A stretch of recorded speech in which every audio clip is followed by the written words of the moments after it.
네, 오늘 주일 3부 예배는 고라의 무리에 들지 마십시오라는 제목으로 하나님 말씀을 같이 나누겠습니다. 본문은 민수기 16장 1에서 3절 말씀입니다. 같이 읽겠습니다. 레이의 증손 고앗의 손자 이스알의 아들 고라와 르우벤의 자손 엘리압의 아들 다단과 아비람과 벨렛의 아들 온이 당을 짓고 이스라엘 자손 총회에서 택함을 받은 자 곧 회중 가운데에 이름 있는 지휘관 250명과 함께 일어나서 모세를 거스르니라. 그들이 모여서 모세와 아론을 거슬러 그들에게 이르되 너희가 분수에 지나도다. 회중이 다 각각 거룩하고 여호와께서도 그들 중에 계시거늘 너희가 어찌하여 여호와의 총회 위에 스스로 높이느냐. 하나님은 우리가 항상 복된 자리에 있기를 원하십니다. 하나님이 원하시는 그 복된 자리는 바로 하나님의 말씀 안에 있는 것입니다. 왜냐하면 우리가 말씀 안에 있어야 그것이 불법이 아니고 하나님 보시기에 죄가 아니기 때문입니다. 이 죄라는 단어는 히브리어로 히말타야인데 이 히말타야는 관역에서 벗어났다는 그런 단어이죠.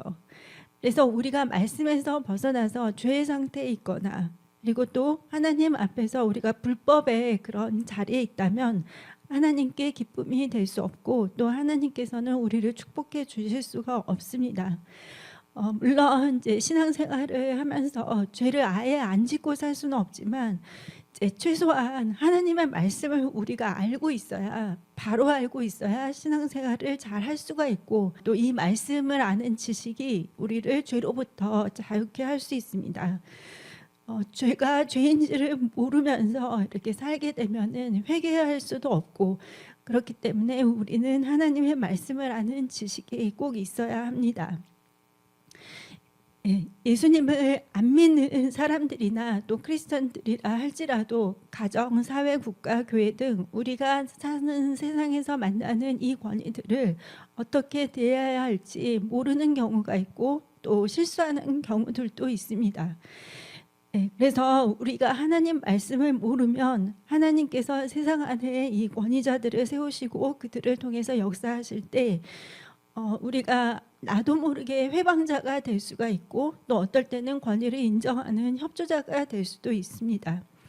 내가 말씀을 하는 지식이 없어서 하나님 나라에 있어서 회방자가 된다면 하나님께서도 이제 슬퍼하실 것이고 결국에는 그게 내 자신에게도 좋지 않죠.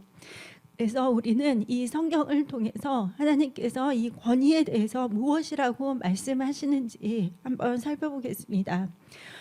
하나님의 나라는 두 가지로 나뉩니다. 권위가 하나는 하나님께서 직접 말씀하시고 역사하시는 직접 권위가 있고요. 그리고 하나님께서 이제 사람들을 대리자로 세워서 역사하시는 간접 권위, 즉 위임 권위가 있습니다. 그래서 이 직접 권위와 간접 권위, 위임 권위가 모두가 다 이제 하나님께서 세우신 권위라는 것을 우리는 알고 있어야 됩니다. 로마서 13장 1절에서 2절 말씀입니다. 각 사람은 위에 있는 권세들에게 복종하라. 권세는 하나님으로부터 나지 않음이 없나니 모든 권세는 다 하나님께서 정하신 바라. 그러므로 권세를 거스르는 자는 하나님의 명을 거스름이니 거스르는 자들은 심판을 자취하리라. 이 로마서 13장을 보니까 하나님께서 모든 권세를 정하셨다고 하셨습니다. 그러니까 우리가 뭐 가정, 사회, 교회, 국가에서 만나는 이 모든 권위들이 이제 하나님께서 정하신 그 권세라는 것이죠. 그래서 이 중에는 내 마음에 들고 또 내 뜻과 합하는 권위들도 있겠지만 또 그렇지 않은 권위들도 있을 수 있습니다. 하지만 성경은 모든 권세를 하나님께서 정하셨다고 했기 때문에 우리는 먼저 이 권세를 인정해야 합니다. 이 성경에는 하나님의 그 직접 권위와 위임 권위를 잘 알고 인정했던 사람도 있지만 그렇지 않은 사람들도 있었습니다. 그래서 이제 성경 속에 있는 몇 가지의 경우를 살펴보겠습니다. 첫 번째는 저희가 오늘 본문에 읽었던 이 고라의 사건인데요. 고라와 다단과 아비람이 함께 이렇게 당을 지어서 모세와 아론을 대적한 경우입니다. 근데 이제 이 이스라엘 백성들이 출애굽을 성공적으로 할 수 있었던 것은 이 모세라는 기름 부음 받은 리더가 있었기 때문이죠. 그 성경은 이 모세의 성품과 그리고 충성됨에 대해서 정말 자세히 설명을 하고 있거든요. 그래서 민수기 12장 3절 말씀을 같이 보겠습니다. 이 사람 모세는 온유함이 지면의 모든 사람보다 더하더라. 예. 이 온유함이라는 단어는 사실 이제 겸손하다는 그런 단어하고 같이 쓰이거든요. 그래서 온유와 겸손이 같이 들어 있습니다. 그리고 이제 히브리서 3장 5절을 보니까 또한 모세는 장래에 말할 것을 증언하기 위하여 하나님의 온 집에서 종으로서 신실하였고, 신실하다는 것은 충성되었다는 것이죠. 그래서 모세는 겸손하고 온유하면서 하나님의 종으로서 충성되게 하나님을 섬겼습니다.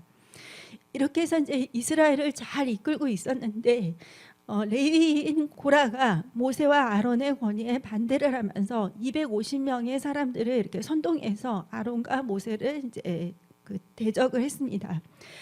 근데 저희들이 성경을 잘 알지만 이 모세와 아론은 스스로가 리더가 된 게 아니죠. 하나님께서 리더로 모세를 세우셨고 그리고 제사장으로 아론을 세우셨습니다. 그래서 이들이 스스로 리더로 이렇게 올라선 것이 아닙니다. 그런데 이제 고라가 자신에게도 제사장직을 달라 이렇게 하면서 권위에 도전을 했고, 이제 이 고라의 일에 다단과 아비람이 함께 동참을 하면서 이들이 모두가 다 하나님을 거역하는 죄를 범하고 말았습니다. 그래서 이 사건에 대해서 하나님은 굉장히 엄격하게 벌을 내리셨거든요. 그래서 민수기 16장 30절에서 32절 보겠습니다. 만일 여호와께서 세일을 행하사 땅이 입을 열어 이 사람들과 그들의 모든 소유물을 삼켜 산채로 수월에 빠지게 하시면 이 사람들이 과연 여호와를 멸시한 것인 줄을 너희가 알리라. 그가 이 모든 말을 마치자마자 그들이 섰던 땅바닥이 갈라지니라. 땅이 그 입을 열어 그들과 그들의 집과 고라에게 속한 모든 사람과 그들의 재물을 삼키매. 여기서 보니까 모세가 이들이 행한 일을 보고 뭐라고 했냐면 너희들이 하나님을 멸시한 것이다 이렇게 말을 했습니다. 그러니까 모세를 대적한 것이 결론적으로는 하나님을 대적하는 결과를 가져온 것이죠. 고라하고 그 무리들은 그냥 모세를 대적했다고 생각할 수 있겠죠. 아니면 우리의 의견을 말을 했다고 할 수 있습니다. 하지만 그것은 결국 하나님을 거역하는 결과를 가져왔습니다. 그래서 여러분 이 직분이라든지 직임은 그냥 사람들이 마음대로 정한 것이 아니라 하나님께서 이제 각 사람들의 어떤 분량과 또 그 재능과 달란트대로 이렇게 세우시는 것입니다. 하나님께서 그들을 권위자들로 세우셨구나 하고 먼저 인정을 하고 이렇게 따르는 것이 중요합니다. 그리고 이제 두 번째는 미리암과 아론입니다. 이 모세가 이제 그 십보라 자신의 아내가 죽은 다음에 굿수 여인을 아내로 취했어요. 그때 이제 아론과 미리암이 이제 모세에 대해서 뭐라고 말을 한 거죠. 이방 여인을 취한 거에 대해서. 하지만 이제 민수기 12장 2절을 자세히 보면은 이들이 단순히 굿수 여인의 사건 때문에 그렇게 말을 한 것이 아니라 모세가 가진 그 권위에 대한 시기심이 있음을 알 수 있습니다. 그래서 그들이 이르되 여호와께서 모세와만 말씀하셨느냐 우리와도 말씀하지 아니하셨느냐 하매 여호와께서 이 말을 들으셨더라. 그러니까 이 말을 듣자마자 하나님께서 이제 세 사람을 다 부르세요. 그러면서 이제 모세에게 주어진 권위와 미리암과 아론에게 주어진 권위가 다르다는 것을 하나님이 분명히 설명을 하십니다. 그래서 민수기 12장 6에 8절 보니까 이르시되 내 말을 들으라. 너희 중에 선지자가 있으면 나 여호와가 환상으로 나를 그에게 알리기도 하고 꿈으로 그와 말하기도 하거니와 내 종 모세와는 그렇지 아니하니 그는 내 온 집에 충성함이라. 그와는 내가 대면하여 명백히 말하고 은밀한 말로 하지 아니하며 그는 또 여호와의 형상을 보거늘 너희가 어찌하여 내 종 모세의 비방하기를 두려워하지 아니하느냐. 예, 이 아론과 그 미리암은 모세와 가장 가까운 가족들이었죠. 근데 가장 가까운 가족들이라 할지라도 하나님께서 각 사람들을 다른 역할로 부르셨고, 그리고 하나님께서 그 권위를 행사하는 것에 대해서 인정하라는 것을 하나님이 가르쳐 주셨습니다. 예, 결국 이 일로 인해서 미리암은 문둥병에 걸려서 진영 밖에서 이제 한 7일 동안을 지냈어야 했죠. 그리고 아론 같은 경우는 이제 제사장이었기 때문에 계속해서 하나님의 제사를 이렇게 해야 됐기 때문에 하나님께서 징벌은 면해 주셨지만 이제 아론은 깨달았겠죠. 미리암에게 임한 그 징계를 보면서 위인 권위자에 대한 이 비방이 하나님 앞에 죄가 된다는 것을 이제 깨달았습니다. 그리고 이제 세 번째는 함이 있습니다. 함은 노아의 둘째 아들입니다. 노아에게는 셈과 함과 야벳 이 세 명의 아들이 있었는데 이제 홍수에 노아가 포도 농사를 지었죠. 그리고 이제 어느 날 이제 포도주에 이렇게 좀 취해서 벌거벗은 상태로 있었습니다. 이제 이것을 본 함이 아버지의 벌거벗은 모습을 보고 두 형제에게 가서 알렸습니다. 창세기 9장 22절에서 25절입니다. 같이 읽겠습니다. 가나안의 아버지 함이 그의 아버지의 하체를 보고 밖으로 나가서 그의 두 형제에게 알림해 셈과 야벳이 옷을 가져다가 자기들의 어깨에 메고 뒷걸음쳐 들어가서 그들의 아버지의 하체를 덮었으며 그들이 얼굴을 돌이키고 그들의 아버지의 하체를 보지 아니하였더라. 노아가 술이 깨어 그의 작은 아들이 자기에게 행한 일을 알고 이에 이르되 가나안은 저주를 받아 그의 형제의 종들의 종이 되기를 원하노라 하고, 이 함은 노아의 그 수치를 보고서 그것을 덮지 않고 그리고 다른 형제들에게 가서 그것을 알려서 그 아버지의 수치가 온 가족들에게 다 알려지게 했습니다. 반면에 셈과 야벳은 달랐죠. 뒷걸음쳐서 들어가서 노아의 벌거벗은 모습을 보지 않았고 그리고 옷을 가져다가 그 수치를 덮었고 그리고 얼굴을 돌려서 하체를 보지 않았습니다. 이렇게 해서 그 함과 또 야벳과 셈의 그 행동이 굉장히 많이 달랐죠. 그러면 이제 사람들은 이렇게 말을 할 수 있습니다. 그게 뭐 꼭 함의 잘못만이냐, 그 술 취해가지고 있었던 그 노아의 잘못이 아니냐 이렇게 말할 수 있습니다. 하지만 그 노아의 죄는 하나님과 노아의 관계 속에서 그것은 처리되어야 할 문제입니다. 어떻게 해야 되냐면 노아는 그 당시에 이제 홍수 후에 지구에서 가장 높은 지위를 가진 리더였죠. 그렇기 때문에 이제 셈과 야벳은 노아의 권위를 알았고 그리고 그 수치를 덮어주었고 그걸 보지도 않았습니다. 다른 사람들에게 알리지도 않았죠. 하지만 함은 노아의 수치를 이제 사람들에게 드러냄으로써 그들 자손이 이제 저주를 받게 됩니다. 그래서 여러분 이 권위자를 향한 비방이 결국은 자녀 세대까지 좋지 않은 영향을 미친다는 것을 우리가 알 수가 있습니다. 물론 권위자들도 실수를 할 수 있습니다. 또 교회에서 이제 목사님들도 그렇고 여러 가지 직분 맡은 분들의 여러 가지 인간적인 약점들을 볼 수도 있죠. 하지만 저희들이 해야 될 거는 이제 그 부분들에 대해서 기도를 해드리는 것이고 이제 그거에 대해서는 하나님께서 하시도록 그렇게 해야 됩니다. 그리고 이제 네 번째 사람은 미갈이 있습니다. 미갈은 사울의 둘째 딸이었고 다윗의 이제 첫 번째 부인이었죠. 그런데 이제 다윗이 사울에게 계속 쫓겨다니다가 사울을 이제 떠났어요. 그러다 보니까 미갈하고 이렇게 헤어지게 됐죠. 근데 사울이 또 이 미갈을 다른 남자한테 시집을 보냈어요. 이제 나중에 그러고 나서 사울이 죽고 난 다음에 다시 이제 다윗이 유다와 이스라엘의 왕이 된 후에 미갈을 다시 데려오게 되었는데 이제 이 다윗이 언약궤를 이제 다윗성으로 가지고 올 때 이때 이제 미갈이 다윗이 춤추는 모습을 보면서 마음속으로 업신여긴 것이죠. 그래서 역대상 15장 29절 말씀을 보겠습니다. 여호와의 언약궤가 다윗성으로 들어올 때 사울의 딸 미갈이 창으로 내다보다가 다윗 왕이 춤추며 뛰노는 것을 보고 그 마음에 업신여겼더라. 당시의 다윗은 이스라엘의 왕으로서 또 예배자로서 최고의 권위를 가지고 있는 사람이었습니다. 근데 방금 읽었던 그 말씀을 보니까 미갈이 이제 다윗을 마음속으로 업신여긴 것이죠. 왕이 돼가지고 저렇게 속옷이 다 보이게 맨몸이 드러나게 저게 무슨 짓이냐 이러면서 이제 무시를 한 거죠. 근데 이제 그 방금 읽었던 말씀을 보면은 미갈을 가리켜서 다윗의 아내라고 하지 않고 사울의 딸이라고 이렇게 말을 하고 있습니다. 이것은 미갈이 이 다윗의 신앙을 가진 것이 아니라 이제 하나님의 권위를 멸시했던 그 사울의 불신앙을 물려받았음을 알 수가 있습니다.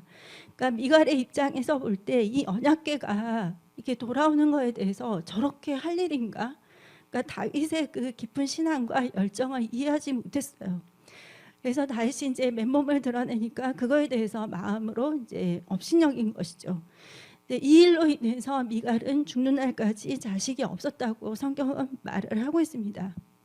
그러니까 우리가 하나님의 일이 다 이해되지 않는다고 해서 하나님의 사람들을 업신여기거나 비웃는 것은 하나님 앞에서 죄를 범하는 것입니다.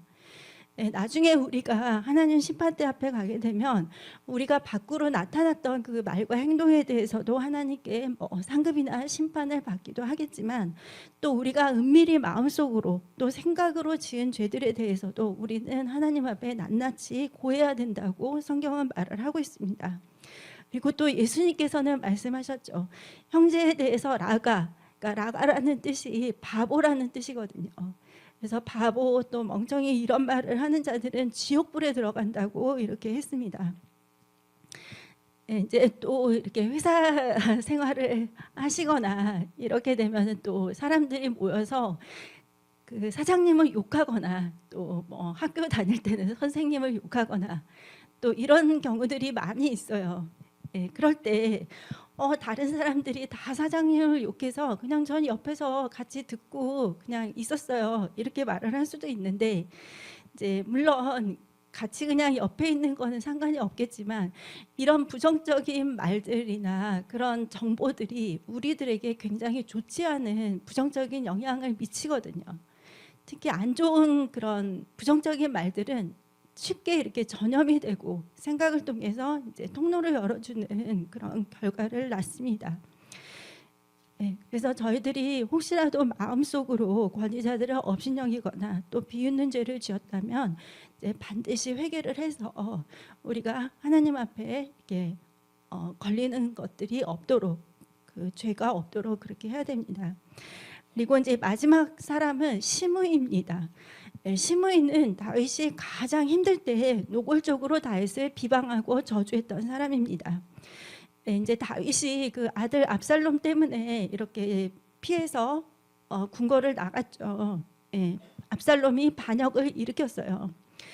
그때 이제 베냐민 사람 시므이가 나타나서 다윗을 저주하고 비방을 했습니다. 사무엘하 16장 7, 8절을 말씀 같이 보겠습니다. 시므이가 저주하는 가운데 이와 같이 말하니라. 피를 흘린 자여 사악한 자여 가거라 가거라. 사울의 족속의 모든 피를 여호와께서 내게로 돌리셨도다. 그를 이어서 내가 왕이 되었으나 여호와께서 나라를 내 아들 압살롬의 손에 넘기셨도다. 보라 너는 피를 흘린 자이므로 화를 자초하였느니라 하는지라. 시므이는 다윗을 향해서 다윗이 이제 사울 집안을 멸하고 스스로 왕이 됐다고 그 피값으로 왕이 올랐다고 이렇게 저주를 하고 있죠. 근데 저희들이 성경을 읽어서 잘 알고 있지만 다윗이 사울 집안을 멸하고 스스로 왕이 된 것이 아니라 하나님께서 그 사울의 불순종 때문에 사울을 패하시고 다윗을 왕으로 세우신 것이거든요.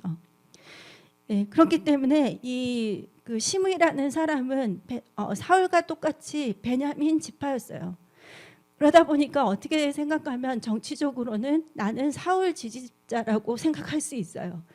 근데 내가 지지했던 사울이 죽고 다윗이 갑자기 왕에 올랐을 때 이제 다윗이 굉장히 싫고 미울 수가 있겠죠. 하지만 이 시므이는 자신의 생각을 할 때에는 그래 다윗이 사울 집안을 멸했고 스스로 왕이 됐어 이렇게 생각했지만 이제 본인 생각에는 그것이 굉장히 옳은 생각이고 판단이라고 생각을 했겠지만 결과적으로는 그는 잘못된 정보와 생각을 가지고 다윗을 저주를 한 것이거든요. 예, 그렇기 때문에 다윗을 저주하다가 나중에 이 시므이는 솔로몬 왕 때에 결국 죽임을 당하게 됩니다.